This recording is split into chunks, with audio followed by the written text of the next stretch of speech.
C'est bon, tout est nickel, vous pouvez lancer là. Donc c'est parti. On a Telen contre Suicrome. On a eu le choix de Aegis sur PS2. On va voir ce que ça va donner. Hein. On a déjà trouvé la dash attack. On a voulu chercher le spike. Ok, on a finish. Les rides. Ouais. Bon, il va pas les rater. Ah, il est rapide. Là c'est finito. Ouais. Tsugi a été trouvé. Voilà. On a seulement pris 10% côté Suicrome et on a réussi à prendre la stock. Une seule phase d'avantage. Concluante et après il l'a mis en phase edgeguard et il arrivait plus à revenir. Voilà, c'est carte. Oh ouais, On nous entend un peu trop fort. non, ça c'est le jeu, c'est le gâteau. Nous ce serait le micro. Pour l'instant on a mis que 48% côté notre Telen. Alors que Suicrome, bah on déroule, on a déjà gratté 117%. On peut clairement, au vu de son état, aller chercher la deuxième stock. Hein. Défi, hein, voilà. Voilà. Le side B de Mitra, c'est tellement un coup que tu peux facilement finir avec un spike. C'est surtout avec Captain ou Keroul.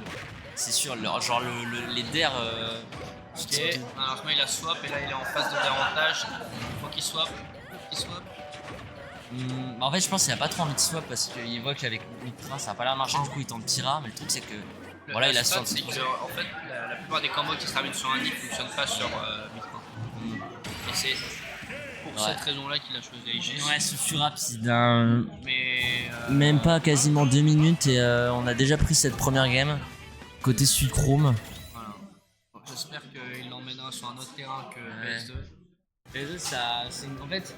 Même les grandes maps, ça a pas l'air bien face à Aegis Falcon parce que il a une très grosse mobilité au sol. Exactement. Ça fait que du coup, il peut très vite réduire la distance. Et on joue épéiste, compliqué.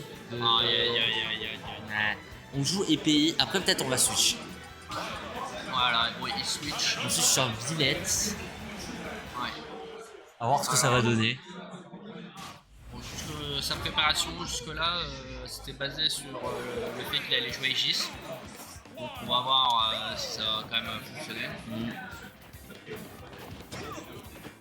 Ça c'est que normalement, je lui ai dit de réviser son frame data.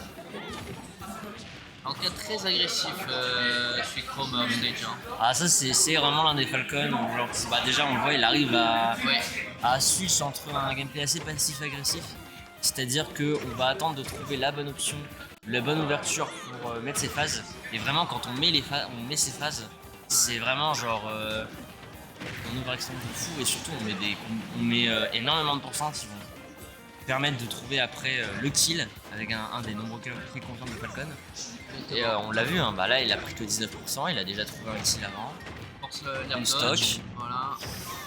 Voilà, il a déjà mis 77% avec une phase d'avantage. Enfin. Ouais.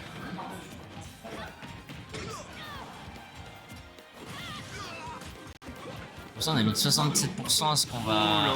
on a mis un jab. Extrêmement dangereux ce Nerwan.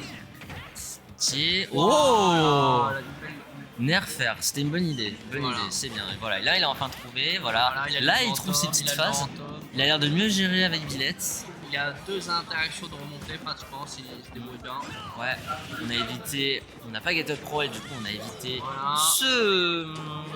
cette finish up smash. Là on gratte. On attend. Ça c'est un missing put. Ce F smash était un missing put. C'est très dangereux ce F smash, surtout que tu peux facilement s'en retenir. Ça se voit qu'il brûlait dash attack je crois. Là maintenant il perd tout ce momentum sur le niveau. Ouais, alors qu'il avait un très bon début de phase. Hein. Aïe aïe aïe. La lance, on a catch. Le bi. En contrôle. C'est un speedrun. C'est terrible. Dommage. Bon. Mais on a catch le bi et surtout, c'était faisable.